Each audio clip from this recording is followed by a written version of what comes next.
আপনারা এখানে একটা দুর্ঘটনা বাচ্চা মারা গেছে, আপনি স্টাফ একটাও স্বীকার করে নাই, বলতেছে কি বাচ্চা ক্রিটিক্যাল হয়েছে এমন সময় বাস্ট হয়েছে। আচ্ছা বলি, এটা কেন বলছে? সিলিন্ডার বাস্ট হওয়ার পিছনে কারো হাত আছে? না, এটা তো স্বীকার করে নাই একবারও, এটা একবারও তো স্বীকার করে নাই। ভাই আপনি যে উত্তেজিত হচ্ছেন, না আপনি উত্তেজিত সমাধান করেন না। আদ্দিন হাসপাতালের আলোচিত ঘটনার রেশ কাটতে না কাটতেই রাজধানীর আরেক হাসপাতালে অক্সিজেন লাইনের লিকেজে শিশুর মৃত্যুর অভিযোগ উঠেছে। স্বজনদের দাবি, শ্যামলীর বেবি কেয়ার অ্যান্ড জেনারেল হাসপাতালে অক্সিজেন সরবরাহ ব্যবস্থায় ত্রুটির কারণে মারা গেছে 4 মাস বয়সী এক শিশু। একই ঘটনায় আরও কয়েকজন শিশু অসুস্থ হয়ে পড়েছে বলেও অভিযোগ পাওয়া গেছে। রূপায়ণ lake castle, welcome to the land of piece. মারা যাওয়া শিশুটির বাবা মোহাম্মদ ফারুকের দাবি, চিকিৎসায় ধীরে ধীরে সুস্থ হয়ে উঠছিল তার সন্তান, কিন্তু হঠাৎ অক্সিজেন লাইনের সমস্যা দেখা দেওয়ার পর পরিস্থিতির অবনতি ঘটে। এরপরই মৃত্যু হয় শিশুটির। আমি রিপোর্টের জন্য গেছিলাম হেলথ কেয়ারে, বাবু এই সময় ঘটনা ঘটছে। বলছে যে বিকট শব্দ হয়েছে, সব অন্ধকার হয়ে গেছে, এনআইসিউ সব গ্যাসে। আমার বাচ্চা মারা গেছে, আরো কয়েকটা আছে, ওরা ক্রিটিক্যাল অবস্থা আছে, ওরা উপরে নিয়ে এখন ট্রিটমেন্ট করতেছে। উপরে ট্রিটমেন্ট করছে, মানে ফ্লোর চেঞ্জ করছে সবগুলোর। হ্যাঁ, আপনারা যদি এই বিরুদ্ধে ব্যবস্থা নিতে চান সেক্ষেত্রে আপনাদের তো অভিযোগ করতে হবে, ঠিক না? এখন আপনারা অভিযোগ করবেন না?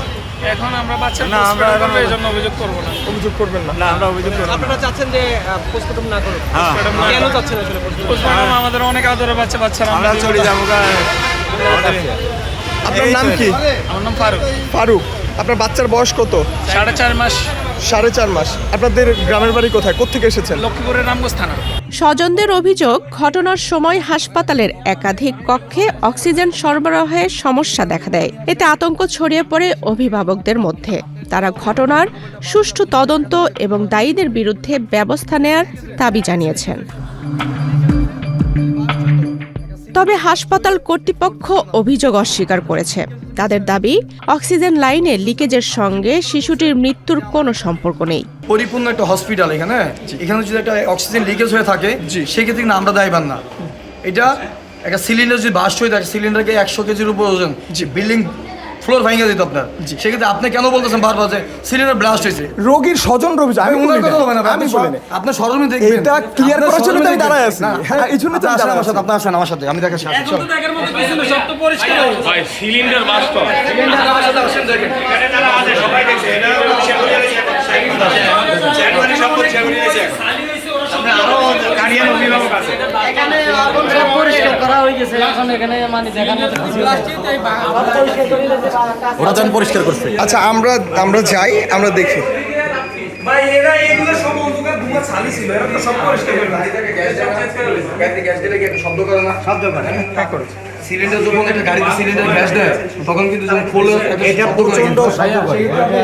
কাকু আমরা যেটা কইছি এটা সব নতুন লাগাইছে, এখান থেকে পাস হয়েছে, এই শব্দ হয়েছে, এই বিল্ডিং এর লোক আছে ওই যে বাইরে লাগাছে ভাই, এই সব নতুন পাল্টাইছে, এই সব পাল্টাইছে, এই সব করে পাল্টাইছে। এটা দেখা হয়েছে,